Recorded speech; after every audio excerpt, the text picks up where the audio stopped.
नाथसमारम्भाम् श्रीरामानन्दार्यमध्यमाम् अस्मदाचार्यपर्यन्ताम् श्रीवन्दे गुरुपरम्पराम्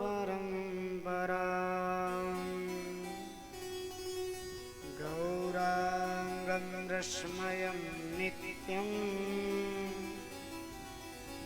रसाचार्यरसोत्सुखम्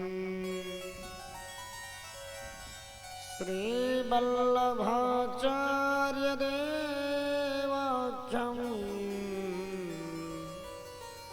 सद्गुरुं प्रणमाम्यहम्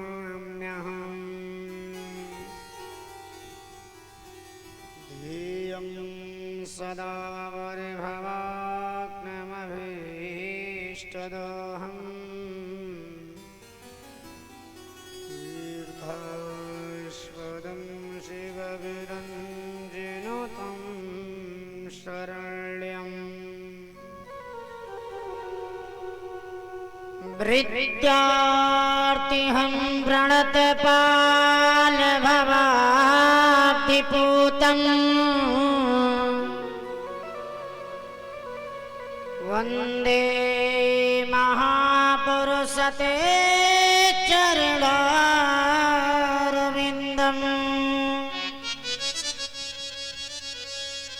वंशी विभूषितकरानवनीरदाभात्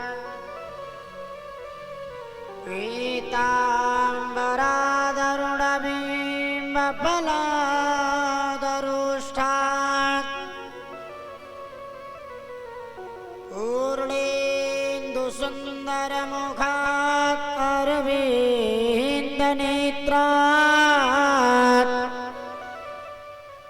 कृष्णात् परं किमपि तत्त्वमहं न जाने।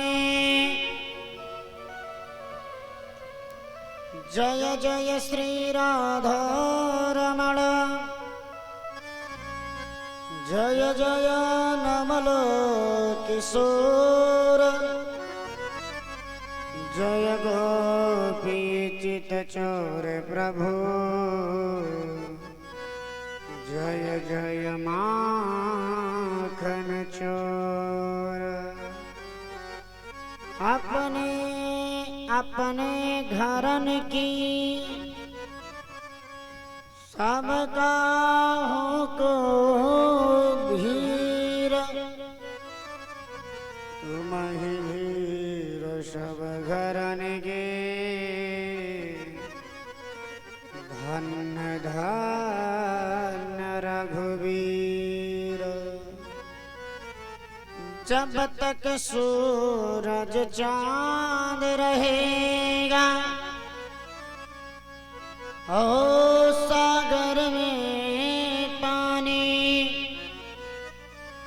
तब तक कान्हा अमर रहेगी तेरी कृष्ण कहानी। राधे मेरी स्वामिनी मैं राधे को दास जन्म जन्म मोहि दीजियो श्री वृंदावन वास। बोले वृंदावन बिहारी लाल की जय हो सद्गुरुदेव भगवान की जय हो आज के आनंद की जय हो जय जय श्री राधे श्याम। परम मंगलमय परात्पर अखिलेश्वर अकारण करुणावरुणालय भक्तवांछत कल्पद्रुम पीताम्बरधारी बाल कृष्णलाल एवं किशोरी जी के चरणों में कोट सा वंदन करते हुए अनंता अनंत संत बलवंत श्री हनुमंत लाल जी के चार चरणों में निवेदन करते हुए शमशानवासी घट घट के निवासी मां गौरा जी के प्रिय प्रीतम बाबा भोलेनाथ जी को नमन करते हुए गर्गी गायत्री सती सावित्री अनुसुईया के पद चिन्हों का अनुकरण कर रही कथा में उपस्थित माताओं एवं बहनों के हृदय में विराजमान श्री सीताराम जी की प्रतिमूर्ति, इस देश के कर्णहार होनहार प्यारे प्यारे नन्हे मुन्ने बच्चों एवं देश के भविष्य, दूर से चलकर आए हुए पिता तुल्य बैठे बुजुर्ग, भ्राता के समान बैठे बंधु एवं समस्त मीडिया पत्रकार पदाधिकारी बंधुओं को इस मंच की तरफ से प्रेम भरा स्नेह भरा जय श्री कृष्ण। आपको जाने माने पुराने पहचाने आपके बीच में सदैव उठने बैठने वाले, आपके प्रेम को प्राप्त करने वाले, परिचित के रूप का निर्वाह कर रहे मुख्य श्रोता के रूप में विराजित श्री राजपति जी सिंह जी एवं यजमान के रूप में विराजित श्री राज बहादुर सिंह राजू जी एवं इनकी धर्मपत्नी श्रीमती रेणु सिंह जी, आपके स्वागत में स्वागताकाक्षी शेर बहादुर जी, दान बहादुर जी एवं श्याम बहादुर जी, दर्शन की अभिलाषा लिए मन में दर्शनाभिलाषी शिव प्रताप, अभय प्रताप, देवेंद्र प्रताप, शिवा, अभिमन्यु एवं समस्त सिंह परिवार, मंच के बाएं भाग में विराजित मां सरस्वती जी के मानस पुत्र, जो ही अपनी कर की एक एक अंगुलियों को वाद्य यंत्रों पर फेरते हैं, मां सरस्वती जी का हृदय आलंकृत हो जाता है।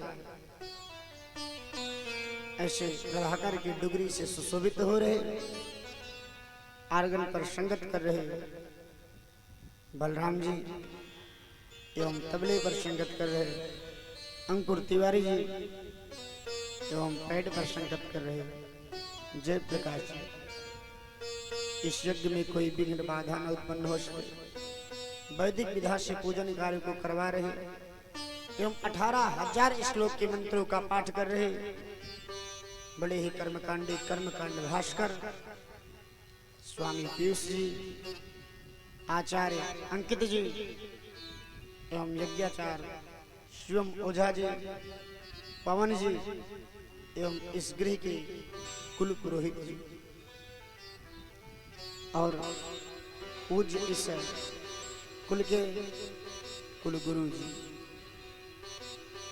आप लोगों के पास आवाज आराम से पहुंच सके, साउंड सिस्टम की व्यवस्था को देख रहे साउंड वाले भैया एवं प्रसारण हो सके, जो कि हस्तिनापुर यानी दिल्ली से चलकर आए आदित्य जी। आइए, जहां तक हमारी आवाज जा रही है, सभी श्रद्धालु भक्तों से निवेदन है कि आज विश्राम दिवस की कथा शीघ्र जो भी कार्य कर रहे हैं उसे विश्राम देते हुए कथा पंडाल में उपस्थित हो, विश्राम दिवस की कथा को श्रवण कर जीवन को कृतार्थ करें, क्योंकि आज विश्राम दिवस की कथा है। अब ऐसा अवसर कब मिले न, हम आज से आज सिर्फ विश्राम दिवस की कथा है, आज ही आपसे कह रहे हैं कि आइए और अपने जीवन को कृतार्थ करिए। आज के बाद ना हम आपसे कहने आएंगे ना आपकी इच्छा हो तो आइए। इसलिए श्रद्धालु भक्तों से निवेदन है कि आज विश्राम दिवस की कथा को श्रवण कर अपने जीवन को कृतार्थ करें। तो आइए मन और वाणी को पवित्र करने के लिए सभी श्रद्धालु भक्त गोविंद नाम संकीर्तन करते हैं। बांके बिहारी से कृपा करते हैं कि हे नाथ, आज विश्राम दिवस की कथा तो है, लेकिन ऐसी कृपा कर दे, ऐसी कृपा की दृष्टि मेरे ऊपर कर देना नाथ कि सदैव आपका साथ बना रहे, फिर से मुलाकात हो और फिर से इसी प्रकार प्रेम बरसता रहे और कथा का लाभ मिलता रहे। तो आइए बांके बिहारी से निवेदन करते हैं, मन और वाणी को पवित्र करने के लिए ताले की सेवा करते हैं। बांके बिहारी मुझको, बांके बिहारी मुझको देना सहारा, कहीं छूट जाए ना दामन तुम्हारा। बांके बिहारी मुझको देना सहारा, बांके बिहारी मुझको देना सहारा, कहीं छूट जाए दामन तुम्हारा, कहीं छूट जाए दामन तुम्हारा। तेरे सिवा दिल में समाया न कोई, तेरे सिवा दिल में समाए न कोई, लगन का ये दीपक बुझाए न कोई, लगन का दीपक बुझाए न कोई। तू ही मेरी कश्ती, तू ही है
और जब तेरी शरण में आता हूँ सरकार, बार बार दुखों को देते हैं, लेकिन एक ही अर्जी है श्याम कि मेरे मन को ना भटकने देना। ये दुनिया कितनी भी अपने में आसक्ति लगाए, लेकिन कान्हा अपनी कृपा की दृष्टि ऐसा करना कि तेरे रास्ते पर दिन रात में चलता रहूं और तेरे ही गुणगान को गाता रहूं। तेरे रास्ते से हटाती है दुनिया, तेरे रास्ते से हटाती है दुनिया, तेरे रास्ते से हटाती है दुनिया, तेरे रास्ते से हटाती है दुनिया, इशारों से मुझको बुलाती है दुनिया, इशारों से मुझको बुलाती है दुनिया। देखो न हरगिज मैं, देखो न हरगिज मैं दुनिया का इशारा कहीं छूट जाए दामन तुम्हारा। देखो नरगिज में दुनिया का इशारा कहीं छूट जाए दामन तुम्हारा। बाके बिहारी मुझको देना सहारा, बाके बिहारी मुझको देना सहारा कहीं छूट जाए दामन तुम्हारा। तालियों से सेवा करते हुए बाके बिहारी मुझको देना सहारा, बाके बिहारी मुझको देना सहारा कहीं छूट जाए दामन तुम्हारा, कहीं छूट जाए दामन तुम्हारा।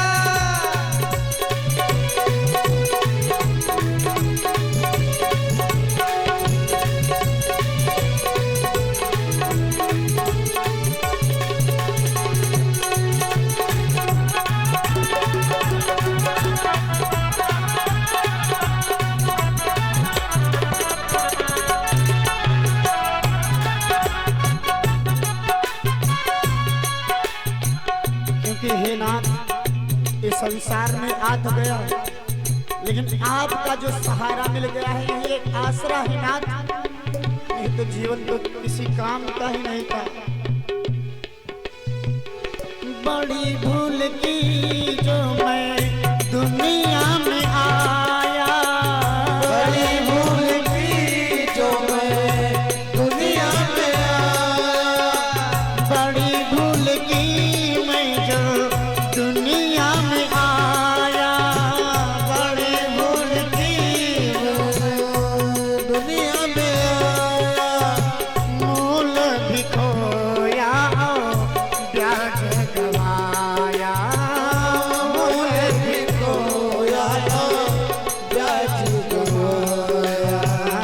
दुनिया में मुझको ना है नाथ, दुनिया में मुझको ना भेजना दोबारा, दुनिया में मुझको ना भेजना दोबारा कहीं छूट जाए दामन तुम्हारा। कहीं छूट जाए दामन तुम्हारा। बाके बिहारी मुझको तेरा सहारा, बाके बिहारी मुझको तेरा सहारा कहीं छूट जाए तुम्हारा, कहीं छूट जाए दामन तुम्हारा, कहीं छूट जाए दामन तुम्हारा, कहीं छूट जाए दामन तुम्हारा। श्याम सुंदर सरकार की जय हो। कामस्तु वासुदेवांसो दग्धा प्रागिरुद्रमन्युनः देहोपपत्तये भूयास्तमेव प्रत्यपद्यत। कल हम लोगों ने भगवान के विवाह की कथा को श्रवण किया, दिव्य कि किस प्रकार से भगवान ने देखा कि रुक्मिणी का मन बड़ा पवित्र है, तो भगवान ने रुक्मिणी को स्वीकार किया। और जब रुक्मिणी आई द्वारिकापुरी, तो आज बाबा भोलेनाथ ने जब कामदेव जर गया, रति मैया जाकर बाबा भोलेनाथ के चरणों में निवेदन कर रही थी, हे नाथ, अब मैं किसके सहारे संसार में रहूंगी, कैसे रहूंगी। बाबा भोलेनाथ को दया आई तो बाबा भोलेनाथ ने आशीर्वाद दे दिया था कि कृष्ण तनय होंगे पति तोरा। भगवान कन्हैया का जब अवतार होगा और उनका प्रथम विवाह होगा, तो उनके जो पुत्र होंगे वही आपके पति कामदेव होंगे। तो रुक्मिणी जी आई और भगवान कन्हैया के प्रथम पुत्र हुए प्रद्युम्न जी, जिनको संबरासुर नाम का असुर है हरण कर ले गया। और संबरासुर नाम का असुर हरण करके ले गया और ले जाकर के समुद्र में फेंक दिया। और समुद्र में फेंक करके जाकर के अपने महलों में रहने लगा। मन में सोचा कि अब तो यह बालक मर गया होगा। बहुत ढूंढा गया द्वारिकापुरी में, लेकिन प्रद्युम्न जी का कोई पता नहीं चला। और महाराज ठीक 2 दिन बाद जब प्रद्युम्न जी को संबरासुर ऊपर से फेंकता है, तो एक बड़ी सी मछली उसी समुद्र में रहती है जो प्रद्युम्न जी को निगल जाती है। और 2 दिन बाद कुछ मछुआरे उसी जाल लगा देते हैं जल में, और जल में जब जाल लगाया किनारे, वही मछली जो प्रद्युम्न जी को निगल गई थी, वही मछली आकर मछुआरों की जाल में फंस जाती है। मछुआरों ने जब उस मछली को बाहर निकाला, देखा बहुत बड़ी मछली थी, क्योंकि बालक को निगल गई तो इसका मतलब बड़ी मछली। मछुआरों ने सोचा इस मछली का हम क्या करेंगे, इसे ले चल के असुरराज को दे दिया जाए, संबरासुर जी को दे दिया जाए। और सारे मछुआरे ले गए, इसे संबरासुर को दे दिया। संबरासुर ने कहा इसे ले जाकर मेरे रसोई गृह में पहुंचा दो। मछुआरे ले गए रसोई गृह में। यही जो कामदेव की पत्नी है रति देवी, यही संबरासुर के यहाँ विद्यावती बन करके, दासी बन के काम किया करती हैं भोजन पानी बनाने का। तो विद्यावती जी रसोई में थी, सारे लोग ले जा करके दिया मछली को।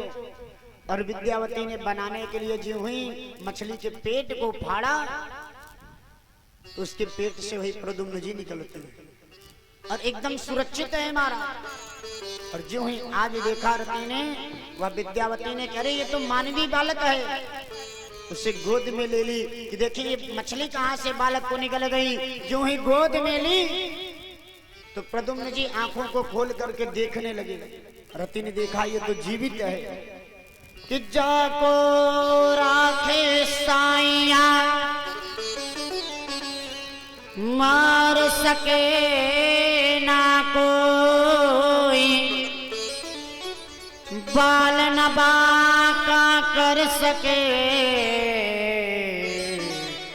जो जग बैरी होय।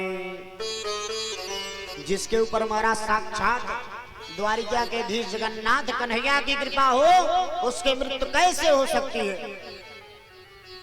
वह उस बालक को लेकर भागी भागी आई और ले आकर के असुरराज को दिखाया, महाराज इस मछली के पेट को फाड़ने के बाद यह बालक निकला है। संबरासुर ने देखा, लेकिन वो पहचान नहीं पाया कि वही बालक है जिसे मैंने फेंका था कि दूसरा है। विद्यावती से कहा ऐसा कर, तू ही इस बालक का लालन पालन कर ले, क्योंकि तू भी अकेले घर में रहती ऊब जाती है। विद्यावती प्रसन्न हो गई, ले आकर बच्चे का लालन पालन करती और बच्चों के उसी बच्चे के साथ रहने लगी। नाति दीर्घेण कालेन साकरसणी रुड्लयो यनः और आज जब विद्यावती उसके लालन पालन को करती, कुछ ही दिनों बाद वही प्रद्युम्न जी यौवन अवस्था को प्राप्त हुए, बड़े जल्दी बड़े हो गए। और जब यौवन अवस्था को हो गए, एक दिन बैठे थे प्रद्युम्न जी और रति उनकी तरफ बड़ी कातर निगाहों से देखने लगी। और जो ही आज निगाहों से देखने लगी, तुरंत आज वही प्रद्युम्न जी ने प्रश्न कर दिया रति से कि मात्र भावमति क्रम्य वर्तसे कामनी तथा। ये जो आप देख रही हो ये तो मात्र भाव नहीं लगता। सच सच बताओ तुम कौन हो? करती तो हो मेरी सेवा, लेकिन कामनी स्त्री जैसी मेरी तरफ देख रही हो। आज विद्यावती हाथ जोड़ करके सारे महाराज दृश्य को बताने लगी प्रद्युम्न जी से। प्रद्युम्न जी से बता रही है कि हे नाथ, भवन नारायण सुता संबर शरणे हतो गृहात् अहं ते धिकृता पत्नी रतिः कामो भवान प्रभो। मैं आपकी पत्नी रति हूं, आप मेरे पति कामदेव हैं। प्रद्युम्न जी ने कहा मैं कहां से कामदेव हूं? पूरे पूर्व जन्म की व्यथा को बताया। नाथ, आप एक बार आपके मन में अहंकार आया और आप बाबा भोलेनाथ की तपस्या को भंग करने पहुंच गए। सबकी तपस्या को भंग कर दिया, लेकिन जब बाबा भोलेनाथ के पास पहुंचे, शिव जबते सर नयन उघारा,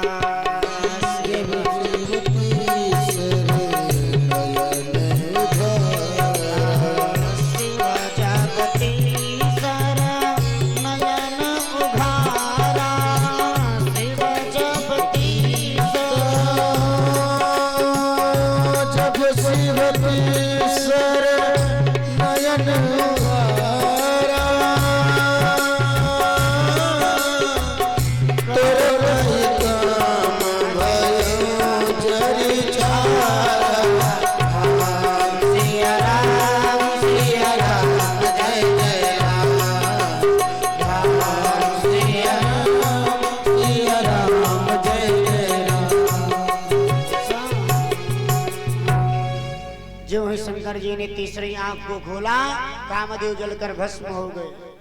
रति भागी भागी आई, कामदेव की पत्नी है। नाथ, मेरे पति नहीं रहे संसार में, मैं कैसे रह सकती हूँ? मेरे ऊपर कृपा करिए। तो बाबा भोलेनाथ ने आशीर्वाद दिया था कि जाओ और कन्हैया का अवतार होगा तो उनके देह से जो उत्पन्न होंगे बालक वह तेरे पति होंगे। तो आज मानो कन्हैया से उत्पन्न हुए प्रद्युम्न जी वही कामदेव हैं।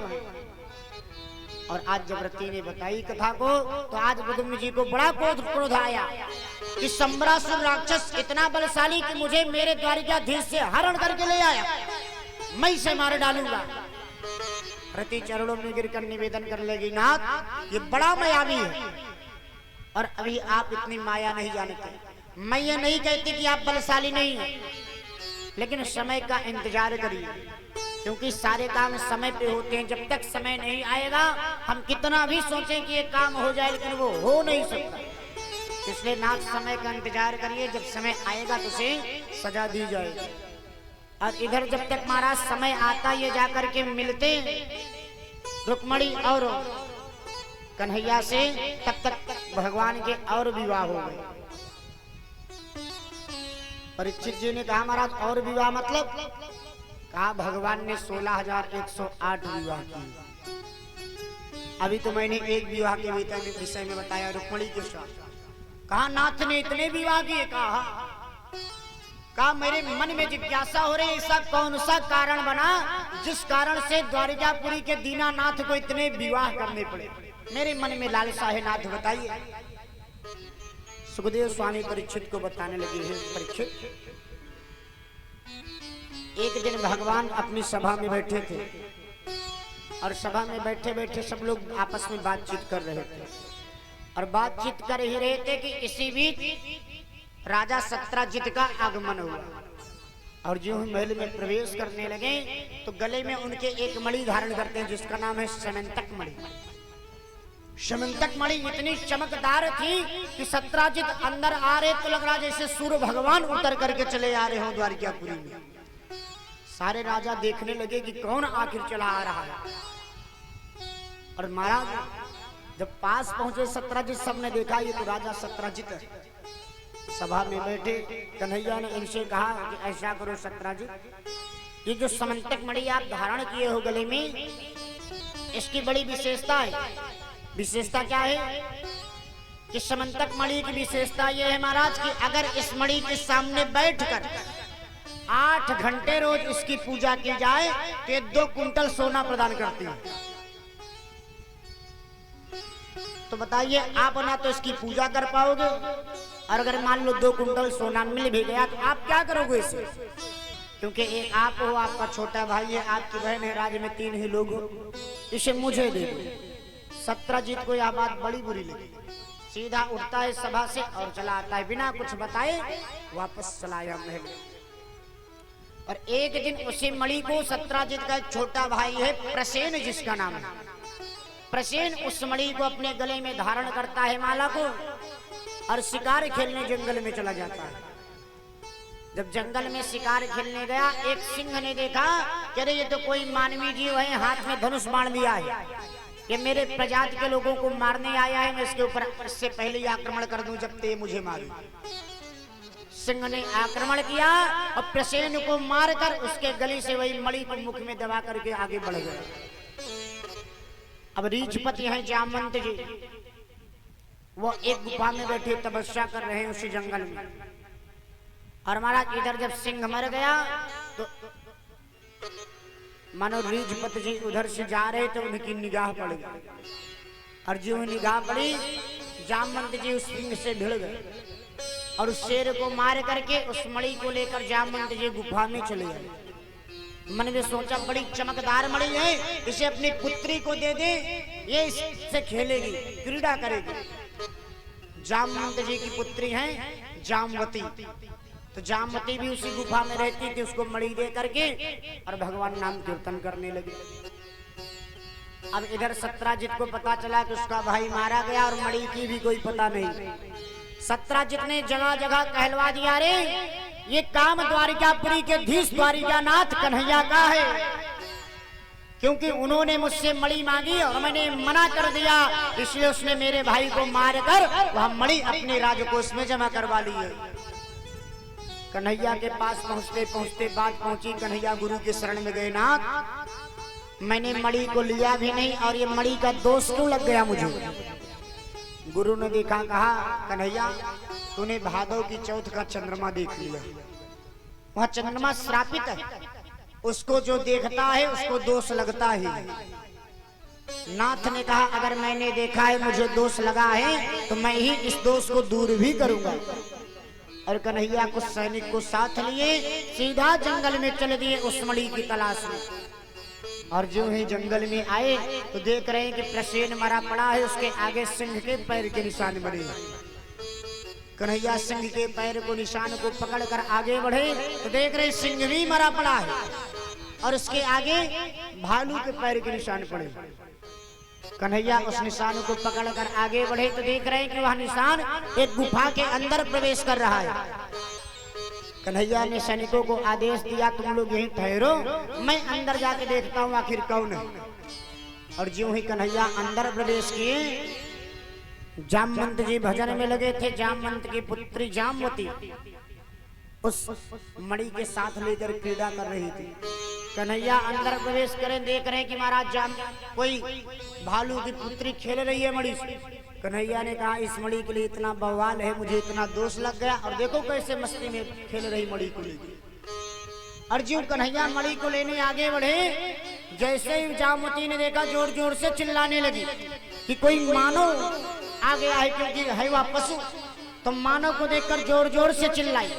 जब जोर जोर से चिल्लाई, जामवंत को लगा कोई जानवर है आकर मेरी पुत्री के ऊपर आक्रमण कर रहा है। पूजन को छोड़ करके भागे भागे बाहर निकल कर आए। देखा तो महाराज कन्हैया खड़े थे, सोचा कोई मानव है, युद्ध करने के लिए भिड़ गए। ऐसा मल्ल युद्ध हुआ है आज जामवंत और कन्हैया का, 27 दिनों तक यह युद्ध चला है। और 27 दिन तक जब युद्ध चला, कन्हैया ने जामवंत के एक एक सारे शरीर में मानो दर्द उत्पन्न हो गए। जामवंत समझ गए महाराज ये कोई साधारण व्यक्ति नहीं है, ये तो कोई ईश्वरीय शक्ति है। चरणों में गिर गए और चरणों में जो ही गिरे राजा परीक्षित हाथ जोड़ कर पूछने लगे, नाथ आखिर ये बताइए कि जो कन्हैया है यही राम है और राम ही श्याम है, तो श्याम आज जामवंत से क्यों युद्ध किए? क्योंकि जामवंत जी तो राम जी के ही सैनिक थे। बताया कहा जब रामा अवतार में युद्ध पूर्ण हुआ, रावण मर गया, सारे लोग आ गए अयोध्या, तो राम जी ने सबसे कहा जिसको जो मांगना हो सो मांग लो। सबने कुछ ना कुछ मांगे, लेकिन जब जामवंत जी का नंबर आया तो जामवंत जी ने कहा नाथ मेरी एक इच्छा है, क्या? कि लंका में जितने असुर थे सबको तो किसी न किसी ने मार दिया, मेरे समान कोई योद्धा था ही नहीं, रावण ही मेरे समान का योद्धा था। तो मैंने सोचा आप मालिक हो, आप उसे मारो, और आपने उसे मार दिया। तो मेरे मन में इच्छा है कि आइए 2-4 हाथ हमारा हो ही जाए आपसे। राम जी ने कहा जामवंत इस समय मैं मर्यादा में बंधा हूं, अगर मैं युद्ध किया तो दुनिया वाले क्या कहेंगे कि एक नाथ और उसका सैनिक दोनों युद्ध कर रहे हैं, इसलिए इस बार युद्ध नहीं हो सकता। जब मैं कृष्णा अवतार में आऊंगा तो ये तेरा मनोरथ जरूर पूर्ण कर दूंगा। मनोरथां पूर्णैर्सिद्धि कृष्णावतारा प्रयोजनम। जब कृष्ण के अवतार में आऊंगा अन्यथा प्रयोजन सिद्ध, तेरा मनोरथ पूर्ण कर दूंगा। और आज वही कन्हैया जामवंत के मनोरथ को पूर्ण करने के लिए युद्ध की। 27 दिनों तक युद्ध हुआ। जामवंत समझ गए ये कोई महाराज साधारण व्यक्ति नहीं, ईश्वरीय शक्ति है। चरणों में गिरे, जो है चरणों में गिर के पूछा नाथ आखिर आप हैं कौन? तो आज मेरे कन्हैया ने जामवंत को रामा रूप में आकर दर्शन दिया, और जो ही रामा रूप में दर्शन दिया जामवंत चरणों में गिर गए। सरकार मैं आपको पहचान न पाया, मुझे क्षमा कर दीजिए। आप आगे दर्शन दे दिए, मेरा जीवन तो कृतार्थ हो गया। कहा कैसे आना हुआ नाथ बताइए। सारे कारण को बताया। किसी मणि के लिए आया था जामवंत, देख रहा हूं लेकर ये खेल रही है।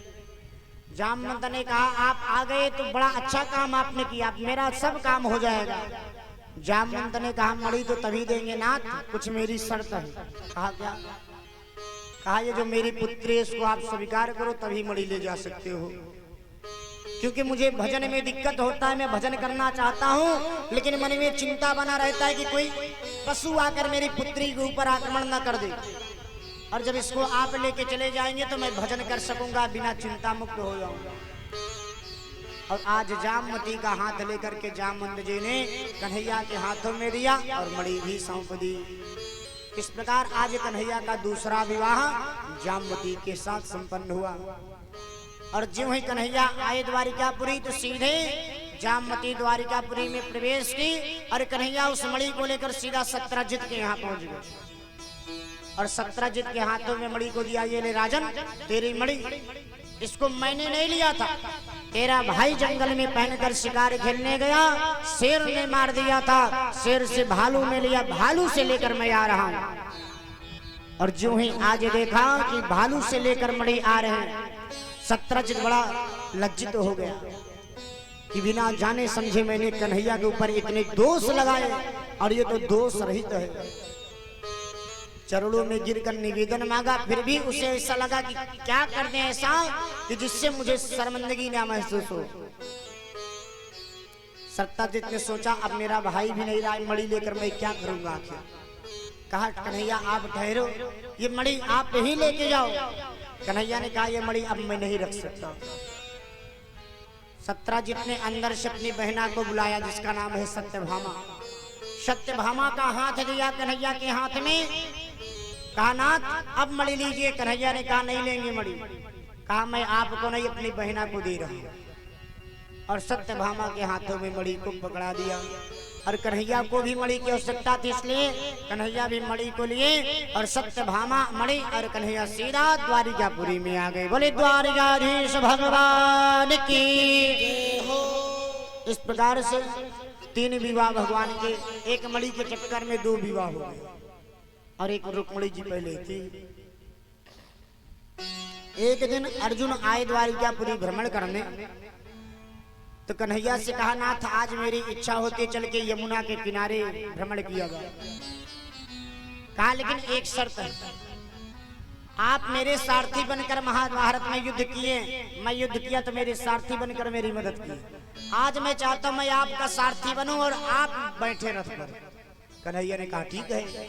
अर्जुन सारथी बन गए, कन्हैया रथ पर बैठे और ले आकर के रथ को यमुना के किनारे घुमाने लगे। और रथ को भ्रमण कर ही रहे थे कि यमुना में एक परम सुंदरी स्त्री बहुत ही तेज उसके शरीर से निकल रहा है, और वह यमुना जी में कट तक के जल में खड़ी होकर के हाथ जोड़ करके तपस्या कर रही है। अर्जुन ने कहा, नाथ ये कौन है, इतनी परम सुंदरी और इस यमुना जी में अकेले इतना घनघोर तपस्या आखिर है कौन? कन्हैया ने कहा, मैं क्या जानूं। कहा, नाथ आप यहीं ठहरिए, मैं पूछ करके आऊं आखिर ये है कौन, इसके दर्शन करने की इच्छा हो रही मन में। अर्जुन जी बढ़ गए और सीधे जाकर उस परम सुंदरी से पूछा कि आप कौन हो। तो आज वह सुंदरी बोल उठी, अहम देवस्य सवितुर दुहिता पतिमीक्षति विष्णुर्वरेण्यं वरदं तपः परमास्थिता। मैं सूर्य की पुत्री और यमराज की बहन हूं, मेरा नाम कालिंदी है। कहा, सूर्य की पुत्री यमराज की बहन कालिंदी मैया यहाँ कर क्या रही हो? विष्णु वरेण्यं वरदं, मुझे पता चला है कि भगवान विष्णु का अवतार हो चुका है, तो मैं भगवान को अपने पति के रूप में वर्ण करने के लिए यहाँ तपस्या कर रही हूँ। अर्जुन ने कहा, आप जानते भी हो, उनको पहचानती भी हो कि सब तपस्या कर रही है? कहा, नहीं, एक बार देखा, जब प्राकट हुए थे तब मैंने उनके चरणों का स्पर्श किया था। अर्जुन ने इशारा किया, वे जो रथ में बैठे वही है जिनके लिए तुम इतना तपस्या कर रहे हो, मेरे रथ में बैठे, अब काहे के लिए सोच रही हो? जाओ और जाकर के सीधा उनके चरणों को पकड़ लो। भागी भागी कालिंदी आई, चरणों को पकड़ ली। अर्जुन पीछे से आए और कन्हैया इशारों से पूछ रहे, ये कौन है? कहा, नाथ आपकी कोई दासी है? कहा, चीन न पहचान, ये दासी कौन सी? कहा, नाथ है कोई दासी आपकी? कहा, अर्जुन बताओ, ये खेला क्यों खेलते हो? बताया, नाथ आपको पति के रूप में प्राप्त करने के लिए तपस्या कर रही। कहा, आपने बताया नहीं कि 3 पत्नी मेरी पहले ही है? कहा, नाथ जैसे 3 वैसे 4, एक में और क्या हो जाएगा? अर्जुन तुरंत आज कालिंदी का हाथ कन्हैया के हाथ में दिए। कन्हैया नाना करते रहे, अर्जुन ने मंत्रों को पढ़ दिया और कालिंदी मैया के साथ कन्हैया का चौथा पाणी ग्रहण हो गया। बोले कालिंदी मैया की जय हो। और इस प्रकार जब 4 विवाह कान्हा के संपन्न हुए, 2 भाई हैं, बिंद और अरविंद, इनको बड़ा अहंकार हुआ। राजनीति के चक्कर में ये अपना पैठ शिशुपाल से बना रहे थे, और शिशुपाल से पैठ बना ही रहे थे कि इनकी बहन है जिसका नाम है मित्रविंदा। लेकिन मित्रविंदा अपने मन में कन्हैया को चाहती थी, कन्हैया से प्रेम करती थी। और एक दिन महाराज सभा बुलाई गई कि आज मित्रविंदा का वर्ण है, यह जिसको भी माला पहना देगी उसके साथ इसका विवाह हो जाएगा। सारे राजा आकर उपस्थित थे। आज मृत्युविंदा ने सोचा, आज लाज का परित्याग अगर मैंने नहीं किया तो दीनानाथ मुझसे छूट जाएंगे, इसलिए कन्हैया से मिलना है तो लज्जा को त्यागना होगा। और मृत्युविंदा सीधे माला को लेकर जाके कन्हैया के गले में पहना दिया। बिंद अरविंद ने विरोध किया। कन्हैया आज सीधा मृत्युविंदा का हाथ पकड़ कर ले आकर द्वारकापुरी चले आते हैं, देखते हैं कौन क्या करता है। और महाराज इस प्रकार आज कन्हैया का 5वां विवाह मृत्युविंदा के साथ संपन्न हुआ। अब 5 विवाह तो कन्हैया के हो गए। कौशल के नरेश हैं नग्नजीत जी महाराज।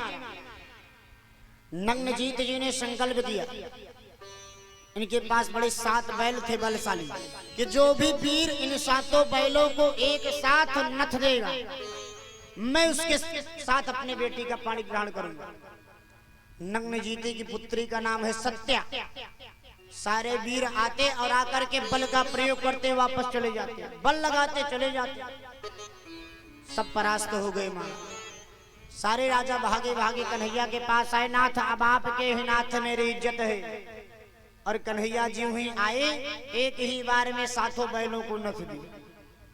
ज्यों ही न था कि नग्नजीत राजा है चरणों में गिर गए, नाथ मेरी पुत्री को स्वीकार करो। कन्हैया ने कहा मैं तेरी पुत्री से विवाह करने के लिए नहीं, मैंने तो तेरे अहंकार को तोड़ने के लिए न था। कहा मेरा संकल्प आपने नहीं सुना था, मेरा प्रतिज्ञा था जो सातों बैलों को एक साथ नथेगा उसके साथ मेरी पुत्री का विवाह होगा। तो चाहे ठीक से करो चाहे बिना मर्जी के करो, लेकिन करना पड़ेगा। अब ना चाहते हुए भी सत्या का हाथ नग्नजीत ने कन्हैया के हाथों में दे दिया। अब इस प्रकार से कन्हैया के 6 विवाह तो हो गए महाराज। बसदेव जी की छोटी बहन है जिनका नाम है श्रुतकीर्त। श्रुतकीर्त भगवान इनको बुआ कहते थे, भगवान की बुआ भी लगते थे। तो श्रुतकीर्त कि महाराज जो बेटी है उसका नाम है भद्र। तो भगवान में उसका प्रगौण संबंध था, प्रेम था। तो भगवान ने सोचा आज जब यह प्रेम है तो ये प्रेम आपस में चलता रहे, कहीं रास्ते में टूट न जाए। तो कहा कैसे इस रिश्ते को जोड़ लिया जाए कि रिश्ता टूटे ना। तो किया क्या कि आज भद्रा के साथ विवाह कर लिया। कहा जब विवाह कर लेंगे तो हम इस घर के दामाद हो जाएंगे, तो बड़ी मेरी मान सम्मान बढ़ जाएगी और रिश्ता महाराज जो पुराना हो गया है फिर से नया हो जाएगा। और कन्हैया ने भद्रा का भी पाणी ग्रहण संस्कार संपन्न किया। इस प्रकार कन्हैया के साथ विवाह संपन्न हुए। बाल बोले बाल कृष्ण गोपाल की। मध्य देश के राजा हैं जिनकी बेटी का नाम है लक्ष्मणा। और कन्हैया लक्ष्मणा से भी मध्य देश ने बड़ा विचित्र संकल्प ले लिया। और जब संकल्प ले लिया तो आज कन्हैया ने जाकर इसके भी अहंकार को तोड़कर लक्ष्मणा के साथ भी विवाह संपन्न किए हैं। तो इस प्रकार कन्हैया के 8 विवाह होते हैं। रुक्मणी, जामवती, सत्यभामा, कालिंदी, नृत्यवृंदा, सत्या, भद्रा और लक्ष्मणा। ये 8 है कौन? कहा ये अष्ट प्रकृति हैं। कन्हैया जब प्रागट्य लिया है तो 8 पत्नियां नहीं, मानो 8 प्रकृतियों को अपने बस में कर लिया है। खमवा युवगनिम सलिलम महिंचा ज्योतिष सत्वानमिमां द्रुमादि। मानो जो अष्ट प्रकृतियां हैं कन्हैया ने उनका पाणी ग्रहण किया है कि 8 प्रकृतियां भी मेरे अधीन हैं, मैं जो चाहूंगा वही प्रकृतियां करेंगी। ते अष्ट प्रकृतियों के साथ मेरे नाथ ने विवाह किया। और ज्यों ही विवाह करके द्वारिकापुरी में बढ़िया रह रहे थे, लक्ष्मणा रोज सत्यभामा को रोज महाराज क्रोध आता। छोटी छोटी भी बात होती तो क्रोध करती। बताओ मेरे भैया ने मणि दी है, इसी से सब लोग खाते पीते हैं। और एक दिन भगवान ने जब देखा कि इसका इतना क्रोध है, इसको माया दिखाई जाए कि दुनिया मेरे लिए कितनी परेशान है। और भगवान माया दिखाने के लिए किए क्या कि एक महाराज असुर है जो भूमि से उत्पन्न हुआ है। भूमोत्पत्ति सा नामः भौमासुरः।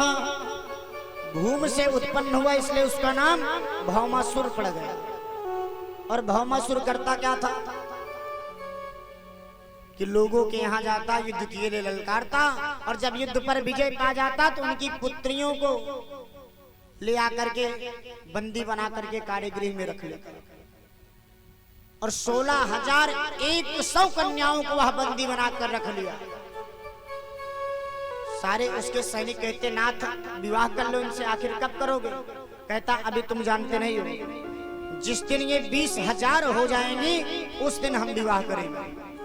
20,000 का संकल्प किया है कि 20,000 होंगी तभी मैं 20,000 के साथ एक बाल में जयमाल करूंगा। और सारे राजा आज भागे भागे कन्हैया से आकर बताए ना, अगर इसी प्रकार चलता रहा तो कैसे कल्याण होगा पृथ्वी का। कन्हैया ने कहा तुम लोग चलो मैं आता हूँ। सत्यभामा को साथ लिए गरुण पर बैठाए और गरुण पर बैठाकर सीधा चल दिए कि सभार्यो गरुडारूढ़ा प्राज्योतिषपुरम ययौ। सीधा आज भौमासुर के पुर में पहुंच गए और जो उसके पुर में पहुंचे सत्यभामा और कन्हैया गरुड़ पर बैठे बैठे अंदर प्रवेश किए कि एक 5 मुंह वाला असुर है जिसका नाम है मुर। मुर ने जो ही देखा भगवान को सीधे आकर आक्रमण बोला कन्हैया के ऊपर। और जो ही कन्हैया के ऊपर आक्रमण बोला मेरे नाथ ने आज एक मुष्टिका प्रहार कर दिया। और जो ही मुष्टिका प्रहार किया मुर के प्राण पखेरु उड़ गए। और जो ही मुर मरा तो नाथ का एक नाम और पड़ गया। मुर असुर का संहार के इसलिए इनका नाम मुरारी हो गया। बोले मुरारी सरकार की जय हो। और जो ही मुरारी का संहार किए भौमासुर ने देखा रे ये कौन है जिसने मुर को मारा। भागा भागा आया युद्ध के लिए कन्हैया। सत्यभामा घबराई अरे नाथ ये तो बड़ा बलशाली है। भगवान ने कहा इसीलिए तो ले आए थे तू माया देख ले। जो तेरे मन में अहंकार रहता है कि तेरे भाई ने मणि दी है मेरे कारण से मणि मुझको मिली है। मैं कितना युद्ध किया सिंह को मारा सिंह और सिंह किसे जामवंत ले गए। जामवंत जी से 27 दिन तक युद्ध करने के बाद तब ये मणि मिली है। मानो आज जब माया दिखाया सत्यभामा को तो सत्यभामा एक किनारे बैठ गई डर के। और भगवान सीधा जाकर भौमासुर से भिड़ गए। और भौमासुर से जब युद्ध हुआ तो भौमासुर से युद्ध हुआ इसकी माँ भी इसकी रक्षा के लिए आ गई। और भौमासुर ने दोनों को मारे गिराया। कन्हैया ने दोनों को मारे गिराया। और जो ही आज भौमासुर को मारा और पृथ्वी पर धड़ाम से गिरा। सारे लोग आज कन्हैया की सारे देवता दे जयकार करने लगे। हे नाथ आपकी माया बड़ी ही अपरंपार है। आज आपने सारी कन्याओं को बचाया है। आप धन्य है नाथ। जिस निर्बल के भी बल आप हैं जिसका कोई ना नहीं उसका तो दीनानाथ है। और सारी कन्याओं को आज जाकर के कारागृह से आजाद करवाया। और जो ही छुड़वाया सारी कन्याएं चरणों में गिरकर निवेदन करने लगी नाथ मैं आज इस ससुर के यहाँ आ तो गई हूँ लेकिन आने पर ये जो मेरा नाम है बड़ा लज्जित हो गया है। पर यदा वरुण हंसु तामुत्ताप्य चतुर्भुजा। आ तो गई लेकिन जानती हूँ नाथ कि अगर आप मुझे नहीं स्वीकार किए तो दुनिया कभी मुझे स्वीकार नहीं करेगी। और बड़ी है दृष्टि से देखेगी कि भौमासुर के कारागृह में रह के आ रही है। कौन राजकुमार मुझसे विवाह करेगा। मैं कितना भी पवित्र हूँ कितना भी पावन हूँ लेकिन ये दुनिया वाले अगर जान भर जाएं कि किसी की पुत्री कहीं गई थी चाहे वो किसी कार्य से गई हो लेकिन है दृष्टि से देखना शुरू कर देते हैं कि दुनिया वाले मुझे कभी स्वीकार नहीं करेंगे नाथ। तो 2 रास्ता होगा मेरे पास। या तो मैं गलत कामों को करना शुरू कर दूं या तो अपनी लाज को बचाने के लिए प्राणों को त्याग दूं। इसके सिवा और कोई रास्ता नहीं सरकार। कन्हैया ने देखा कि प्राणों को त्याग मत। कहा अगर आप चाहते हैं कि प्राणों को न त्यागे और मेरे प्राणों को आज आपने बचाया है सरकार तो अपनी चरणों की सेवा में मुझे लगा लीजिए। कन्हैया ने तथास्तु कह दिया जा तेरे वचन को मान के। और 16,100 कन्याओं के साथ एक ही बार में मेरे कन्हैया ने ग्रहण कर लिया। और जो पानी ग्रहण किया तो 16,100 ये हो गई और 8 पहले की थी तो 16,108 विवाह यही हुए हैं मेरे कन्हैया सरकार के। और जो ही आज 16,100 आई ये रानियां हैं और 8 पट रानियां हैं। ये हमेशा कन्हैया के चरणों में हाथ को जोड़े खड़ी रहती हैं इनकी सेवा करने के लिए कि नाथ ने मेरे ऊपर ऐसी कृपा दृष्टि की है। और कन्हैया का परिवार बढ़ता चला गया ना। और चर्चा चल ही रही थी कि कन्हैया इधर रुक्मणी के 4 पुत्र हो गए थे। और जब 4 पुत्र हो गए तो इधर प्रद्युम्न जी ने समय को देखकर सारे समय काल योग को अपने अनुकूल जानकर संबरासुर से युद्ध के लिए भिड़ गए और संबरासुर का वध कर देते हैं। और वध करके सीधा आज रति जी को साथ लेकर के प्रद्युम्न जी द्वारिकापुरी आ जाते हैं। और जो है आज प्रद्युम्न जी आए, मानो खुशी की लहर आ गई द्वारिकापुरी में। सारे लोग बड़े खुशियां में नाचने लगे, खूब खुशियां मनाई जा रही है। और जितनी रानियां हैं, जितनी दासियां हैं, सबके मुख से सिर्फ एक चीज सुनाई देता है कि अगर इस राज में कोई मालकिन है तो रुक्मिणी मैया है। रुक्मिणी जैसी और कोई नहीं है। भगवान जिसके मुख से सुनते रुक्मिणी की ही अच्छाई, रुक्मिणी की ही अच्छाई। एक दिन कन्हैया ने सोचा चल के हम भी रुक्मिणी की परीक्षा ले लें कि सच सच ये इसका हृदय पवित्र है कि झूठे इसकी बड़ाई होती रहती है।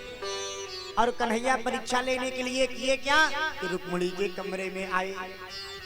और जो ही रुक्मिणी के कमरे में आए, मानो आज कन्हैया ने सोचा कि रुक्मिणी को क्रोध दिलाएं, क्योंकि रुक्मिणी हमेशा हंसती रहती है।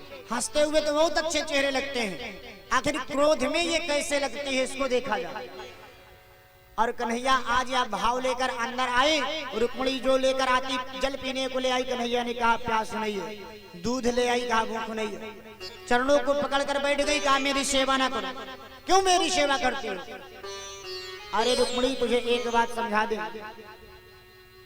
कि अभी भी कुछ बिगड़ा नहीं। तूने जो पत्र लिखे थे उसमें लिखे थे कि स्तुत्वा गुणां भवन सुंदर सुरवतां ते, कि तूने मेरे गुण को सुना है। कौन से गुण को सुना है? काद गुण तो बताओ। मेरे अंदर अवगुण ही अवगुण भरे हैं और तुम गुण को मेरे बखान करती हो। अरे मैं इतना अवगुण वाला हूं कि दुनिया से इतना डरता हूं कि दुनिया के डर से जा करके समुद्र में छिप करके बैठता हूं, क्षीर सागर में वास करता हूं। और ना तो मेरे माता का पता है, ना मेरे पिता का पता है, मेरे कुल का भी कोई अता पता नहीं। और फिर भी तुमने लिखा कि आपके गुणों को सुने। और बलशाली तो इतना हूं कि जरासंध ने मथुरा पर चढ़ाई की तो मैं युद्धभूमि को ही छोड़ के भाग गया। मेरा नाम रणछोड़ है। ना बलशाली हूँ, न तो बहुत ही बलवान हूँ, और न ही निर्मल हृदय है मेरा, और न माता पिता का पता। आखिर तुमने मुझसे विवाह क्यों किए? और कन्हैया इसको कहे जा रहे हैं, रुक्मिणी की चेहरे की तरफ देखे जा रहे हैं कि देखे इसे क्रोध आ रहा है कि नहीं। अब तो नाथ ने ऐसी बात को कह दिया कि आज कन्हैया रुक्मिणी से कहने लगे, हे रुक्मिणी अभी भी कुछ बिगड़ा नहीं। अभी 4 पुत्र हुए, उसे मुझे दे दो और चलो मैं शिशुपाल से तेरी विवाह की बात करता हूँ और तेरे विवाह करवा देता हूँ। और जो ही आज सुना कि शिशुपाल से मेरे नाथ विवाह करा देंगे, रुक्मिणी मैया आज यह सहन ना कर पाई, गिरती और जमीन पर गिरती बेहोश हो जाते हैं। और जो ही बेहोश हो गई, मेरे नाथ ने देखा मैं तो इसके क्रोध को देखना चाहता था। तुरंत आज मेरे कन्हैया चतुर्भुज रूप धारण करके 2 हाथों में रुक्मिणी मैया को उठा लेते हैं। एक हाथों से रुक्मिणी जी को पंखा करने लगते हैं, एक हाथों से उनके चेहरों के पसीने को पोंछते हैं। आधे घंटे के बाद रुक्मिणी को होश आया तो सीधे उठकर जमीन पर खड़ी हुई, कन्हैया के हाथ से नीचे आई। और जो ही आई आज नाथ के चरणों में प्रणाम करके कहने लगी, नाथ जहां तक मैं जानता हूं एक बात जानता हूं, आप कह रहे हो कि मैंने आपसे विवाह क्यों किया। आप इतने निर्भय नहीं हो कि लोगों के डर से जाके समुद्र में बैठते हो। तो जहां तक मैं जानती हूँ नाथ, अयम ही परमो लाभो गृहेश गृह में धिनाम यन्नैर्मिनीयते यामा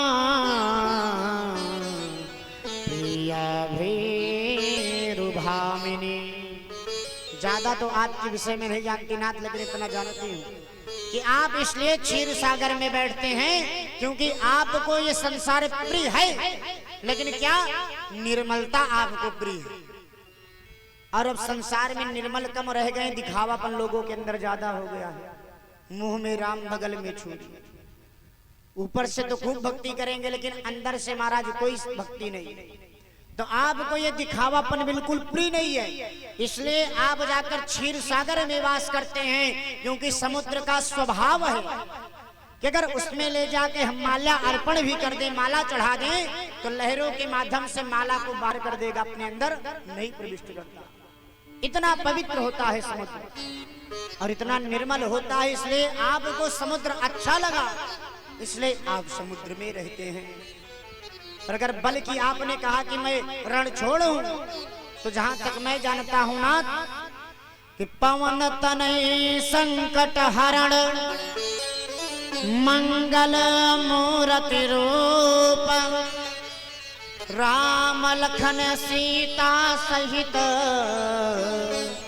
हृदय बसो सुरभु।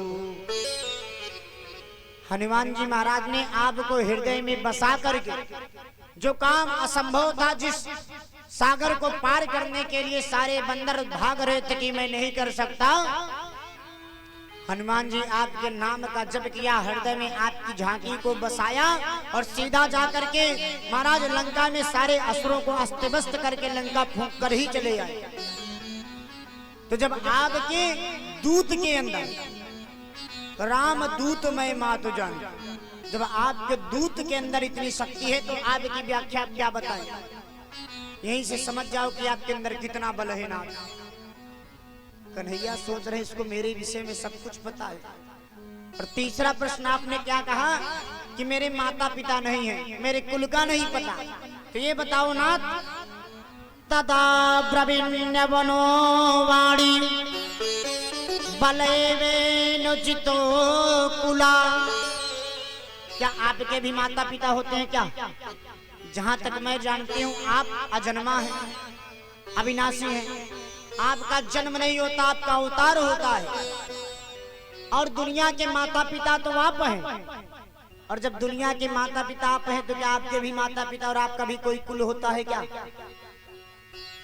मैं जहां तक जानती हूँ कि अगर भिलनी आपको बुलाती है तो उसके यहाँ का भी भोजन ग्रहण करते हैं, सबरी बुलाती है तो उसके यहाँ भी जाते हैं, और अगर कोई ब्राह्मण बुलाए, विदुर भी बुलाए तो उसके यहाँ जाते हैं। आप तो कभी जात पात देखते ही नहीं, कुल देखते ही नहीं, तो ये कहां से बात आ गई नाथ कि आपके माता पिता और कुल का ही नहीं पता है? कहा ठीक है रुक्मणी, लेकिन मैं काला को लूटा कैसे, आप मुझे स्वीकार कर ली। रुक्मणी हाथ जोड़कर कहने लगी नाथ, ये जो तेरा सांवला स्वरूप है इसी पे सारी दुनिया कुर्बान है।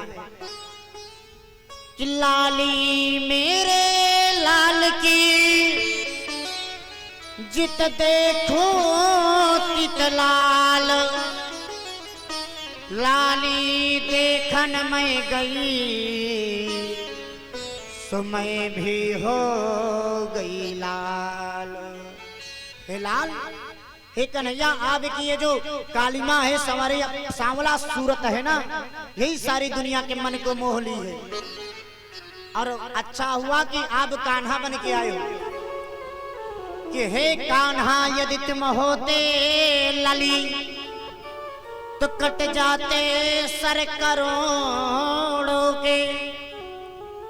जब लाला होकर के तेरे ऊपर सारी दुनिया कुर्बान है, अगर कदाचित तुम लली होते तो आपके लिए तो लोग रोज लाखों कुर्बान हो जाते तेरे ऊपर। इसलिए अपने स्वरूप की व्याख्या मुझसे ना कराना, मैं जानती हूँ तेरे स्वरूप कैसे और तू कितना सुंदर है। और आज रुक्मिणी भैया निवेदन करके कन्हैया से कहने लगी नाथ, सारा समय नहीं, ये सारे संसार आपके स्वरूप को जानते हैं कि कान्हा का स्वभाव कैसा है और कान्हा के स्वरूप कैसे हैं। आज रुक्मिणी मैया से कन्हैया ने कहा अच्छा क्या जानता है संसार, मैं भी तो जानूं। रुक्मिणी मैया कहने लगी कि हे नाथ, मेरा गो पाल गिरधारी जवानी से निराला है।